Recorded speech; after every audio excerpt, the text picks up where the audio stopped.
Biz bir davamız var sözde diyoruz ama fakat o davamızı bir yönüyle besleyebilecek kaynaklara karşı kapalı bulunuyoruz. Evrad-ı Eskâr'da eksiklik var. Bugün arkadaşlara dedim yani.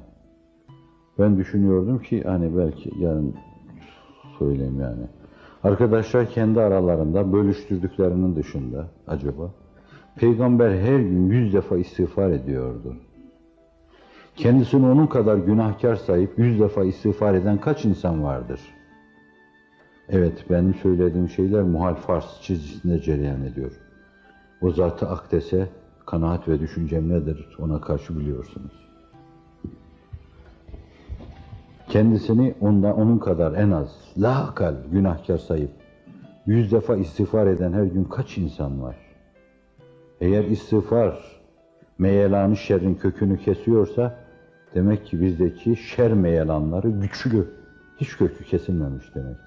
Şakası yok bu işin yani, nasihat değil. Var mı sabah hayatımızda o kadar, öğlen hayatımızda, akşam hayatımızda? Kelimetan hafifeten alel lisan, sakileten fil mizan, habibeten iler rahman. Subhanallah ve bihamdi subhanallahil azim. Allah Resulü günde 100 defa diyor.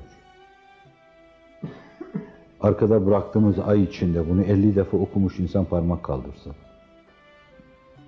Allah Resulü'nün sabah akşam zannediyorum hiç terk etmeden okuduğu duaları var. Sabah namazını kılıp da dua mecmuasını tesbihatından sonra çıkarıp duaları okuyan kaç insan vardır? Rabbin yolunda Rabbisiyle bu kadar irtibat adına kopuk insanlar iftiraka düşmeleri değil bence. Halihazırda mevcut ittihatlarını korumaları bile şaşılacak bir şeydir. Demek ki Allah'ın çok engin inayeti var. Kendimizi aldatmayalım yani.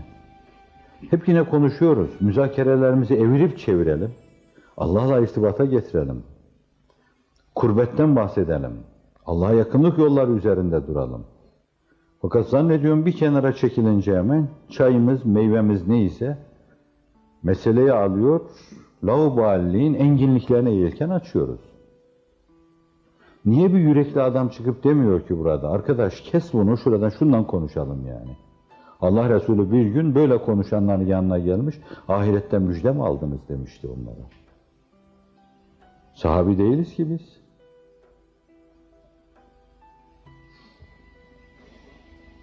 Niye konuştuğumuz füzuli laflara hacir koymuyoruz?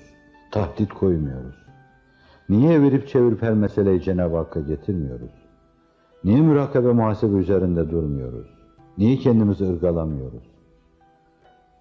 Her oturuşta bu mevzuyla alakalı bir şey okuyup, bugün bu mevzuda bizi düşünmeye hazırlayan bir mukaddime olsun deyip, sonra o mevzuyla alakalı bir müzakereye girmiyoruz? Niye hayata her gün bir nefis muhasebesi yaptıktan sonra açılmıyoruz? Bu hizmetin bu denli önünde olma ve bu kadar mazhariyetleri taşıma, mevkinde bulunan insanların yapması gerekli olan şeyler nelerdir yani? Levm değil, kınama değil yani, bu kadar. Bu önemli, bu çok ağır, çok mesuliyetli, seviyeli insanların götüreceği bir iş tabii. Bu kadar laubalice yaklaşımlarla olamaz yani. Şekil şemail itibariyle doğru, ehli dünyadan tefrikin, temeyyüzün bir manası yok ama fakat ruh enginlikleriyle. O zaman da meleklerden farkımız olmamalı. Evet. Bilemiyorum yani nasıl söz alırız arkadaşlara? Nikahlarına mı yemin ederler? Füzuli konuşmayacak.